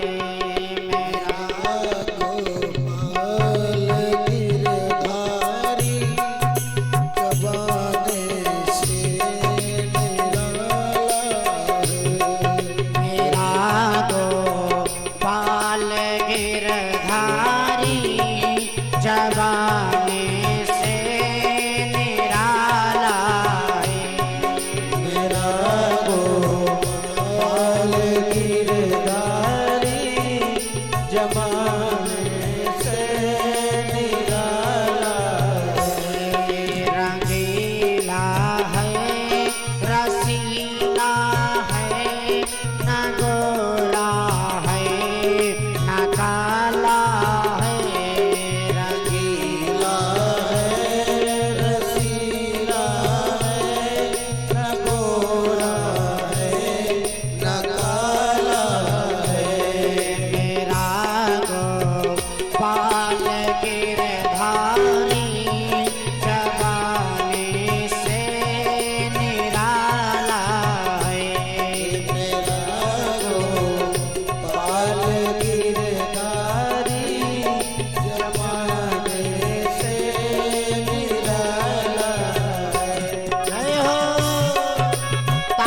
सेवा करते हुए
पूछो हमारी तो ना कोई सुनने वाला है, तुम ही सोचो ना हमारी न कोई सुनने वाला है। मेरा गोपाल गिरधारी जमाने से निराला है। मेरा गोपाल गिरधारी जमाने से निराला है। मेरा गोपाल गिरधारी जमाने से निराला है। मेरा गोपाल गिरधारी जमाने से निराला है। बोले वृंदावन बिहारी लाल की। इस प्रकार से आज रुक्मणी मैया ने ज्यों ही कन्हैया के स्वरूप की व्याख्या की, इनके बाल लीला के वर्णन को किया, कन्हैया एकदम प्रसन्न हो गए कि अरे रुक्मणी, तेरे जैसे तो कोई हो ही नहीं सकता। सचमुच तेरा ये जो मन है, तेरा तन है, ये कृष्णमय है। और इस प्रकार से भगवान की लीला चलती रही महाराज। और भगवान 16,108 रानियां पटरानियां जो हैं, सबको 10-10 पुत्र हुए और एक एक पुत्रियां हुई हैं सब। इतना लंबा परिवार भगवान का हो गया। श्री राम जोड़ लीजिए कि 16,108 गुणे 11, इतना लंबा परिवार मेरे कन्हैया का। लेकिन महाराज इतना आनंद रहता है द्वारिकापुरी में कि सब ही बड़े प्रसन्न रहते हैं। किसी को किसी बात की ना तो चिंता है, ना किसी को गम है, क्योंकि जिसका रक्षक साक्षात वह कन्हैया है, उसे किसकी चिंता होगी। अगर हम आप एक मानो हैं, अगर अपने इस मन को, तन को कन्हैया को अर्पण कर दे, तब तो मेरा नाथ मेरे जीवन की रक्षा करने ही लगता है। और मानो आज तो कन्हैया सबके साथ वास कर रहा है, तो उसे किस बात की चिंता हो सकती है कि चिंता नहीं उनको, हमें चिंता नहीं उनकी, उन्हें चिंता हमारी है। हमारे जीवन का रक्षक चक्र सुदर्शन धारी है। जो अपने इस जीवन का भार कन्हैया के हाथ में दे दे, उसके जीवन में कुछ दुख आ ही नहीं सकता, सब मंगल ही मंगल होगा, क्योंकि परमात्मा आनंद की खानी है। इतना लंबा परिवार है, लेकिन कहीं कोई दुख नहीं रहता। सिर्फ एक सत्यभामा जी हैं जो कि बातों बातों पे क्रोध करती हैं, बाकी सब आनंद में रहते हैं। लेकिन एक दिन हुआ क्या महाराज कि सब लोग आनंद में जीवन व्यतीत तो हो रहा है सबका, लेकिन एक दिन नारद जी ने कन्हैया की लीला को देखा। और लीला को जो ही देखा, सोचा कि चल के समझा जाए कि कन्हैया की लीला कैसे हो रही। सोनितपुर के असुर पुत्र हैं बाणासुर जी। तो सोनितपुर में असुर रहते, बाणासुर रहते हैं। इनकी पुत्री है उषा। एक दिन उषा जी ने सपने में ही कन्हैया जी के पौत्र हैं अनिरुद्ध जी, तो उनसे गंधर्व विवाह रचा लिया सपने में। और सपने में जो है गंधर्व विवाह रचाया, तो तन में मन में हर जगह पे अनिरुद्ध जी का ही चिंतन करने लगे। और एक दिन बड़ी उदास रहती थी उषा। एक दिन इनके सैनिक की जो बेटी है सेनापति की, जिसका नाम है चित्रलेखा, तो चित्रलेखा को एक माया है उसके पास। माया क्या है? किसके सामने अगर आप जो स्वरूप बताएं, ठीक उसी जैसे चित्र को बना सकते हो अपनी माया से। चित्रलेखा ने देखा कि मेरी ये जो सखी उषा है बड़ी उदास रहती है, क्या बात है आकर उषा से पूछा, तो उषा ने आज चित्रलेखा से बताया। क्या बताएं सखी, मेरे मन में मैंने स्वप्न में एक राजकुमार को देखा है, हर पल उसी की चिंता रहती है। चित्रलेखा ने कहा उस राजकुमार से कहाँ मिली थी? कहा उससे तो मिले नहीं। कहा कहाँ देखी थी? कहा देखे भी नहीं। कहा तब उसका चिंतन कैसे करते हो? कहा उसे वह मुझे स्वप्न में दिखा था, लेकिन स्वप्न में दिखा और स्वप्न में ही मानो मैंने गंधर्व विवाह उसके साथ रचा लिया है, इसलिए बिना उसके तो मुझे कुछ अच्छा नहीं लगता। निहते श्यालेना ब्रवीया साध्य साधुका, हे सखी कुछ भी कर, मुझे वह राजकुमार चाहिए तो चाहिए। चित्रलेखा ने कहा एक काम कर सखी, मैं तेरा इतनी मदद कर सकती हूँ, तो उस राजकुमार के स्वरूप को मुझे बता और मैं उसके चित्र को पहले बनाऊं, पता तो चले कि वो राजकुमार है कौन। और उषा चित्रों को बताती और उसको चित्रलेखा बनाती। सारे स्वरूप को बनाया और जब स्वरूप बन के तैयार हो गया और उषा से पूछा चित्रलेखा ने क्या यही है? कहा हाँ यही राजकुमार है, इसकी पता लगाओ कौन है। चित्रलेखा ने पता लगाते लगाते अपनी माया से पता लगाया, अरे उषा ये तो द्वारिकाधीश के पौत्र हैं, इनका नाम अनिरुद्ध है।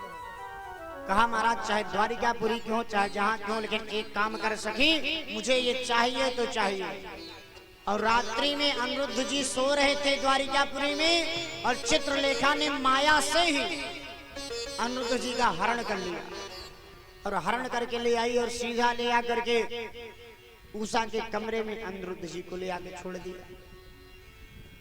और एक वहीं पे हरण पड़े बैठे और जब सुबह हुआ अनिरुद्ध जी की आंखें खुली, देख रहे हैं तो ये मैं कहाँ गया हूँ। और अनिरुद्ध जी जो ही उठकर बैठे, उषा आकर चरणों में गिर गई, नाथ सारे कहानी को बता डाला, मैं आपको मन से अपने पति मान चुकी हूँ और आपके साथ ही जीवन व्यतीत करूंगी। और मानो दोनों की बातें चल रही थी, बातें करते करते हास्य किया और जो ही हास्य किया एक दासी उनके बातों को सुन गई, भागी भागी गई बाणासुर से बताई कि महाराज आपके उषा जी के कमरे में किसी पुरुष की हंसने की आवाज सुनाई दे रही है। बाणासुर जाकर के जो ही कमरे को खोल कर देखता है तो अनिरुद्ध जी को पाया, सीधे ले आकर के अनिरुद्ध जी को अपने कारागृह में बंदी बना दिया। 1 वर्ष तक बंदी बने रहे। नारद जी ने सोचा कि बताइए जो द्वारिका के धीश हैं और उनका पौत्र बंदी बना पड़ा है और दीनानाथ को कुछ पता भी नहीं। नारद जी ने सोचा चल के बताएं और एक दिन आज खबर लेने के लिए सीधा द्वारिकापुरी आए और आकर के कन्हैया से पूछने लगे, नाथ सब कुशल मंगल तो है तेरी द्वारिकापुरी में? कन्हैया ने कहा हाँ नारद जी सब बड़ा अच्छा है।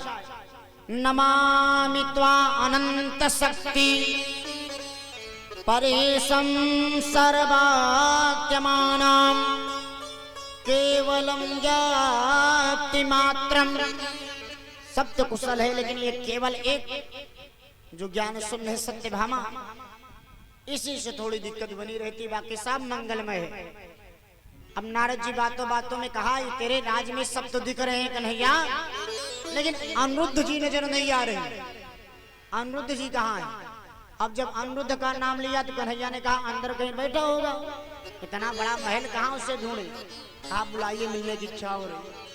कन्हैया ने संदेशा भेजा, सारे सैनिक ढूंढने लगे तो जाके 1 साल बाद पता चला कि अनिरुद्ध जी गायब हैं, द्वारिकापुरी में है ही नहीं। जगह जगह ढूंढ डाला लेकिन कहीं पता नहीं चला।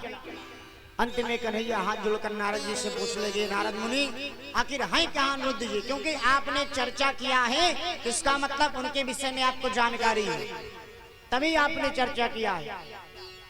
नारद जी ने बताया कि हे नाथ, सोनितपुर के जो राजा हैं बाणासुर असुर है, लेकिन बाबा भोलेनाथ की बड़ी तपस्या करके खूब सारा आशीर्वाद प्राप्त किया है। उसी के यहाँ तेरे पौत्र अनिरुद्ध जी बंदी बने बैठे। आज कन्हैया ने सुना मेरे पौत्र बंदी, इतना बड़ा मेरा साम्राज्य राज और मेरा पौत्र बंदी है, मेरे नाम के ऊपर क्या छप पहुंचेगी? सेना को लेकर के आज सीधे कन्हैया सोनिकपुर पर चढ़ाई कर दी। और जो ही चढ़ाई की तो बाणासुर भी महाराज बड़ा पराक्रमी और बलशाली है। इतना बलशाली है कि बाबा भोलेनाथ साक्षात इसकी आके रक्षा करते हैं। बाबा भोलेनाथ का इतना बड़ा भक्त है कि जब शिव तांडव का पाठ करता है तो मानो बाबा भोलेनाथ नृत्य करते हैं, साक्षात बाणासुर के सामने आकर दर्शन देते हैं। बड़े दिव्य पाठों को करता है। सुबह होता है, स्नान करने के बाद बाबा का पूजन करता है तो बाबा के शिव तांडव स्तोत्रों का पाठ करता है।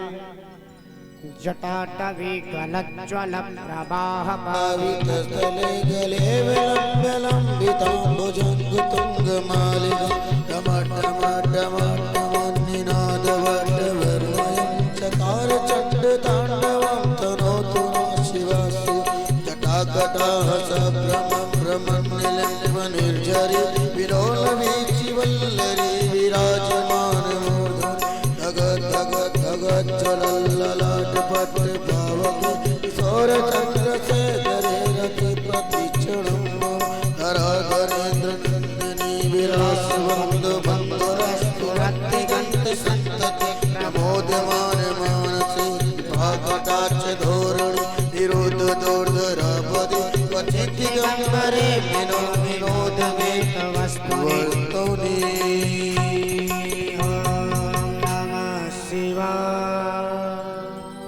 जब बाबा भोलेनाथ की तपस्या को करता, शिव तांडव स्तोत्रों के पाठों को करता तो बाबा मानो आकर के उसके सामने एकदम उसके आगे पीछे नृत्य करते। ऐसा बड़ा भक्त है बाणासुर। और आज कन्हैया जब सेना को लेके पहुंचे तो इधर से हरि और उधर से बाणासुर युद्ध करने के लिए आया और उसकी तरफ से बाबा भोलेनाथ आ गए। इतना बड़ा भक्त है बाबा भोलेनाथ का। और जो ही आज युद्ध होने लगा, नाथ ने देखा कि अरे इधर से हरि उधर से हर, सारे देवताओं ने सोचा आज तो महाराज ये सारी सृष्टि का विनाश हो जाएगा। एक तरफ से हरि है, एक तरफ से हर है, ना तो इनके ऊपर विजय प्राप्त किया जाया जा सकता ना इनके ऊपर। आज किस प्रकार से सृष्टि बचेगी। इधर से नारायणास्त्र चलाते हैं तो बाबा भोलेनाथ का शिष्य है, बाबा से कहता है मेरी रक्षा करो तो पशुपतास्त्र चल जाते हैं। दोनों तरफ से बराबर के अस्त्र चल रहे, कैसे बचे। भगवान समझ गए कि माया को दूर कैसे किया जाए। तो आज भगवान ने किया क्या कि जिन्भाणास्त्र का प्रयोग कर दिया। जिन्भाणास्त्र का जो प्रयोग किया तो इसकी खासियत क्या है कि इस अस्त्र से धर जाता है, लोगों को जमुआई आना शुरू हो जाती है। और नारायण ने जब अस्त्र का प्रयोग किया तो बाबा भोलेनाथ ने जमुआई लिया, दोनों हाथों को अपने मुख पे लगाया। जो मुख पे लगाया मानो आंख को बंद कर लिया। और जो ही आंख को बंद किए इधर नारायण को मौका मिला, सीधा महल में प्रवेश कर गए। और सीधा महल में प्रवेश किए, बाणासुर सामने दिखा 1000 हाथों वाला। लगे महाराज उसके एक एक हाथों को काटने ना। सिर्फ सारे हाथों को काट डाला, मात्र 4 हाथ बचे। अब जब 4 हाथ बचे तो उसकी कुलदेवी भी आ गई उसकी मदद में। कन्हैया को देखा तो वो भी बगल खड़ी होकर के देख रहे हैं कि इतने बलशाली जिनके सामने जब मेरे मालिक की नहीं चल रही तो मेरी क्या चलेगी। अब बाबा भोलेनाथ भी आकर के खड़े हो गए। आज तो बाणासुर की बुद्धि खुल गई कि मेरे इतने बड़े हाथ थे, मैं इसी के बल पे अहंकार करता, तब तो 4 ही बचे हैं, अगर इसको भी काट दिया तो मेरा प्राणांत हो जाएगा। हाथों को जोड़ करके कन्हैया से निवेदन करने लगा, विश्वोत्पत्ति स्थान संधार हेतु यत्तद् ब्रह्मा ब्रह्मलिंगम प्रशांतम। हे नाथ, मैं आपकी माया को ना जान सका, मुझे क्षमा कर दो। मैं बार बार तेरे चरणों में निवेदन करता हूँ। बाबा भोलेनाथ भी हाथ जोड़कर निवेदन करने लगे, प्रभु कैसा भी हो मेरा चेला है, क्षमा कर ही दी। तब सरकार ने देखा कि बाबा भोलेनाथ भी इसकी तरफ से अर्जी लगा रहे हैं और इसका जो अहंकार था यह भी दूर हो गया है। अपने आप बाणासुर जाता है और बंदी गृह से अनिरुद्ध जी का हाथ पकड़ करके इधर से उषा जी का हाथ पकड़ के ले आया और कन्हैया के सामने ही विवाह संसार करवा, कहा नाथ ले जाइए आप इनको, लेकिन मेरे प्राणों को बख्श दीजिए। और जब आज अपने आप को समर्पित कर दिया तो भगवान ने इसे छोड़ दिया और सीधा अनिरुद्ध जी को और उषा को लिवा करके द्वारिकापुरी आ गई। और जो ही आज द्वारिकापुरी पहुंचे जय जयकार होने लगी कि अनिरुद्ध जी तो आए हैं, साथ में अपनी पत्नी को भी लाए हैं। बोलिए द्वारिकाधीश भगवान की हो। इस प्रकार से मेरे देनेनाथ सारे जितने भी द्वारिकाधीश के उनके पुत्र हैं सबके मनोरथ को पूर्ण कर रहे हैं, किसी भी चीज की कमी नहीं। अब महाराज इसके आगे कहा दान के विषय में बताए। एक दिन कन्हैया के राज में सब मंगल तो है, कन्हैया के पुत्र जाकर एक बगीचे में क्रीड़ा करने लगते हैं और बगीचे में जो है क्रीड़ा कर रहे थे तो क्रीड़ा करते करते उन्होंने अपने कंदूक यानी गेंद को मारा तो वह जाकर एक कुएं में गिर गई। अब जब कुएं में गिर गई, सारे भगवान के पुत्र कंदूक को निकालने के लिए कुएं में झांकने लगे तो मानो उसमें एक बहुत बड़ा गिरगिट है। उसे देखकर सारे बच्चे डर गए, भागे भागे आए, कन्हैया से कहा पिताजी मेरी गेंद चली गई है और चल के आप निकाल दीजिए। और जो ही आज नाथ आए गेंद को निकालने के लिए तो एक रूप में तो सारे बालकों के सामने खड़े हैं और हाथ को जो ही कुआं में डाला अपनी माया से इतना बड़ा कर दिया कि सीधा जहां गेंद गिरी थी वहां तक हाथ पहुंची। और जो ही हाथ पहुंचे वह जो गिरगिट था वह भी भगवान के हाथों से उसका स्पर्श हो गया। और जैसे ही उसका स्पर्श हुआ दिव्य रूप धारण करके सीधा भगवान के सामने आकर खड़ा हो गया। जो भगवान के सामने खड़ा हुआ भगवान पूछने लगे रे भैया आप कौन हो? हाथ जोड़कर निवेदन करने लगा, बताने लगा नाथ नृगो नाम नरेंद्रो मिच्छा कुतयनया प्रभो दानिश्याम मखेनिषु यदि ते कर्ण स्पृशम। मैं पूर्व जन्म का राजा हूँ, मेरा नाम नृग है और मैं बहुत बड़ा प्रतापी राजा था ना। कन्हैया ने कहा जब पूर्व जन्म के राजा हो तो यहाँ गिरगिट बनकर क्यों पड़े थे? आखिर क्या बात है? हाथ जोड़ करके अपनी पूर्व कथा को बताने लगे। नाथ पायस्वनी तरुणी शीला गुणो प्रपन्ना कपिला हेम श्रृंगी। पयस्वनी कपिला और जितनी सुंदर सुंदर गाय होती हैं, हमने अपने जीवन में जब राज किया तो सारी सुंदर सुंदर गायों का मैं रोज हजारों गैया दान करता था। और ऐसी ऐसी गैया नहीं ना, हेम श्रृंगी उसके सींग में स्वर्ण लगवाता था और खुर में चांदी, सुंदर वस्त्रों से आच्छादित करता, गले में घंटी को बांधकर ऐसी गैया का दान करता था ब्राह्मणों को। भगवान ने कहा जब इतनी ऐसी सुंदर सुंदर गैया का दान करता था तब ये तेरी स्थिति कैसे हो गई? कहा नाथ बताते हैं। कहा दुनिया में सब कुछ हो जाए लेकिन कभी ब्राह्मणों के चक्कर में नहीं पड़ना चाहिए। और यही मेरे भी यहाँ स्थिति हो गई। नाथ एक बार मैं अपने आप को बड़ा समझ करके नाथ राजा समझा और ब्राह्मणों के बीच में पड़ गया और मेरी ये स्थिति हो गई। कहा आखिर ब्राह्मणों के बीच में पड़ गए तो ब्राह्मण ने क्या किया?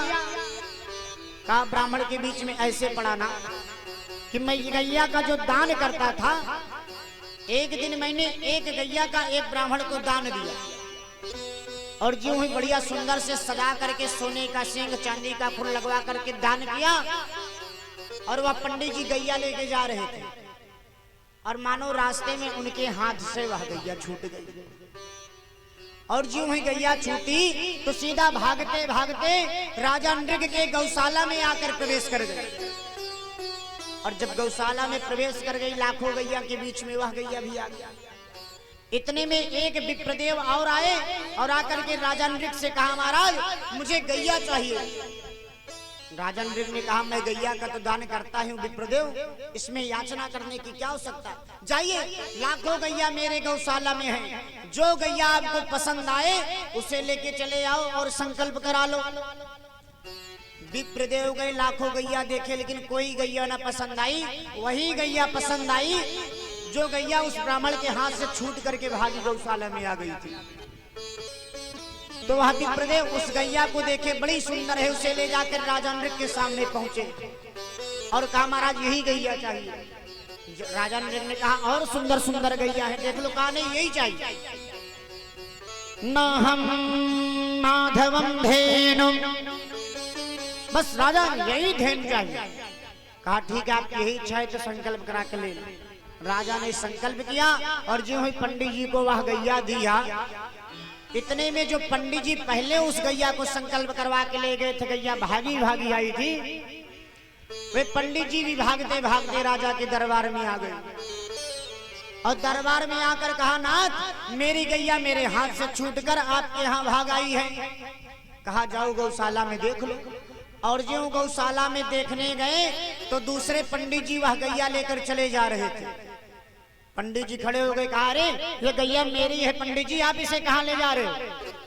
दूसरे महात्मा ने कहा पंडित जी ने अभी अभी ये गैया राजा ने मुझे संकल्प किया इसलिए मैं इसको लेके जा रहा हूँ। कहा इसके पहले ये राजा ने मुझे ये गैया संकल्प की थी, ये मेरी गैया है। दूसरे पंडित जी ने कहा अभी अभी मुझे संकल्प किया मेरी गैया है। उन्होंने कहा मुझे दे दो। कहा नहीं दे। कहा चलिए राजा के पास फैसला होगा। और दोनों पंडित जी राज दरबार में आ गए, अपनी अपनी बातों को रखा कि नाथ ये गैया मेरी है तो ये कैसे ले लिए।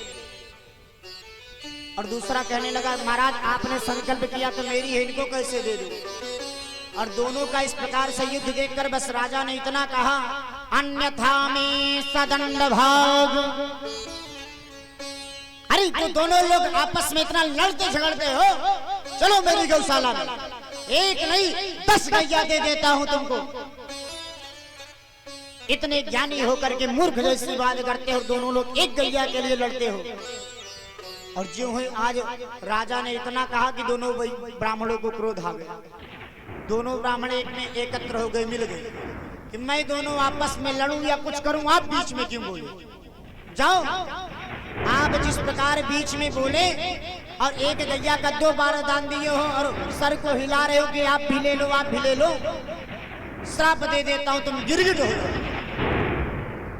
ब्राह्मणों ने जो श्राप दिया चरणों में आके गिर गए। नाथ मेरा बस इतना ही तो गलती है, मैंने आपके बीच में बोल दिया, मेरी मुक्ति कैसे होगी। ब्राह्मणों ने कहा मुक्ति तभी होगी जब कन्हैया आकर के तुझे तेरे स्पर्श करेंगे।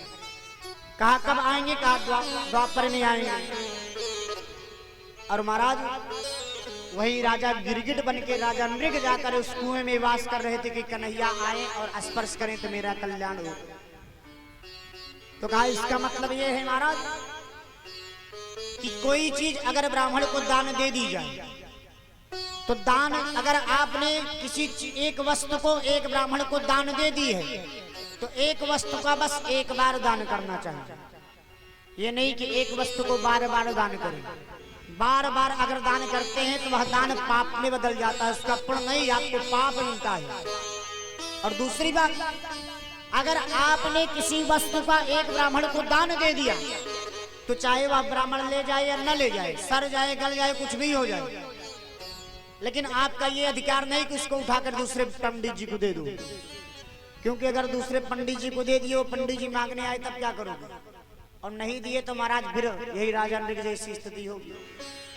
इसलिए ब्राह्मणों के बीच में नहीं पड़ना चाहिए। दान दो लेकिन दान देने से मतलब रखो। अब दान देने के बाद ये खाते हैं कि फेंकते हैं, ले जाते हैं, क्या करते हैं, इससे मतलब मत रखो। लेकिन कुछ लोगों की आदत होती है कि पंडित जी को दान देते हैं तो कहते पंडित जी से ले कैसे जाओगे, ये तो वजन चीज है, लाओ इसे मैं पहुंचाता हूं। फिर क्या, लाइए इसका पैसा दे देता हूं, मुझे दे दो। फिर क्या, मेरे पंडित जी को दे दो। दान देनी अच्छी बात है लेकिन आप उससे मतलब ना रखो। 1 रुपए दान दो या 1 लाख रुपए दान दो, जो पंडित जी को दे दिए सो दे दिए। देने के बाद आपका ये अधिकार नहीं है कि आप उससे सवाल करें पंडित जी से कि आखिर 1 लाख का करेंगे क्या, किसको देंगे, किसको दिए, कितना दिए, क्यों दिए। और अगर ये प्रश्न कर दिया तो राजा नृग जैसी स्थिति हो जाती है कि कितना भी दान करोगे लेकिन दूसरा जन्म गिरगिट का ही होगा।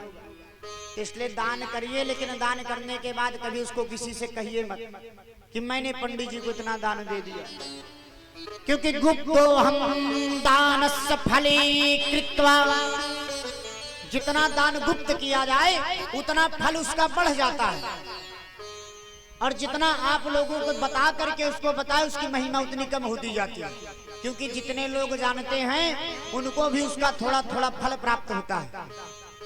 कोई पाप करते हो तो अकेले में छुपाते हो कि महाराज पत्नी भी ना जान पाए, और जब पुण्य करते हो तो पत्नी बच्चे क्या पूरा पड़ोसी क्या अखबारों में छपा देते हैं। तो पुण्य का काम जब कि उल्टा है इसका, कि पुण्य किया जाए तो इसको कोई ना जान पाए, गुप्त करना चाहिए। पाप को जितना बांट सको बांटो, आपके पाप कम हो जाएंगे। लेकिन ये दुनिया वाले उल्टा करते हैं, पुण्य करते हैं तो उसको जगह जगह पे प्रचार प्रसार करवाएंगे, और जब पाप करेंगे तो अकेले में उसको समाहित किए रहेंगे। इसलिए महाराज दान करने अच्छी बात है, लेकिन दान करने में भी विचार करके दान करना चाहिए कि सुयोग्य ब्राह्मण हो, और दान देने के बाद उससे मतलब नहीं रखना चाहिए कि आखिर इसका करेंगे क्या। और राजा नृग आज जब कथा बताई कि राम राम महाबाहो ना जाने तव विक्रमम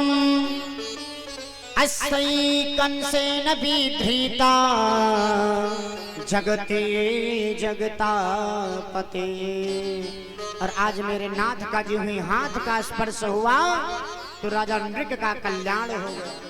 सुंदर सा रूप धारण करके और दिव्य भगवान के धाम को चले गई। बोले गोविंद सरकार की जय हो। और जो ही राजा नृग भगवान के धाम को गया तो मायावी जो होते हैं ना महाराज, ऐसा नहीं कि सिर्फ कलयुग में ही मायावी है, पाखंडी और मायावी हर युग में होते थे। भगवान के भी समय में एक बड़ा ही अत्याचारी पापी हुआ जिसका नाम है पौंड्रक। पौंड्रक ने एक दिन भगवान से किया क्या कि सारे दुनिया वाले कहते द्वारिकाधीश की जय जयकार करते, तो पौंड्रक सबको मना किया कि ये जगत का भगवान ये छलिया नहीं है, तो ग्वाला है, गैया चराता है, काम चलाता है, जगत का भगवान मैं हूं, मेरी सेवा। भगवान कुछ करते ना, ठीक है तुझे जो करना है माया कर। लेकिन एक दिन माया तब तक चलती है जब तक आप भगवान के सामने नहीं आते। जीव ही जीव भगवान के सामने पड़ता है और भगवान की दृष्टि उस पर पड़ती है, माया दूर हो जाती है। जब तक जीव भगवान से विमुख है तभी तक माया उसे पकड़ रखती है। कि माया जादूगरनी सारे जग को नचाए। ये माया जादूगरनी सारे जग को नचाती है, जैसा चाहती वैसी कराती रहती है, और सारी दुनिया उसी में नाचते रहते हैं। लेकिन तब तक जब तक भगवान नहीं मिलते। एक दिन पौंड्रक ने भगवान से देश करके सीधा भगवान को युद्ध के लिए ललकार दिया कि वासुदेवो अतीर्णो वा आमेव एक च तत्परा भूतानां मनो पार्थ मिथ्याधीनां धियान युग। पौंड्रक कुछ भी करता था भगवान मतलब नहीं रखते थे। यहाँ तक कर डाला था कि अपने दो हाथ थे, दो लकड़ी का हाथ लगा लिया कि भगवान के चार होते हाथ होते, मैं भगवान हूँ, मेरी सेवा करो। सारे लोगों से कहता फिरता मैं भगवान हूँ। और एक दिन काशी नरेश का साथ पाया और सीधा भगवान से युद्ध करने पहुंच गया। और जो भगवान के सामने गया तो उसकी सारी माया दूर हुई। और जब माया दूर हुई और मायापति को पहचान न पाया, मायापति के सामने माया तो चलने वाली ना है, और कन्हैया से युद्ध के लिए भिड़ा तो कन्हैया की आवश्यकता नहीं, बलधाऊ भैया ही हल को लेके पहुंच गए। कहा पहले मुझसे निपटो तब मेरे कन्हैया के पास जाओ।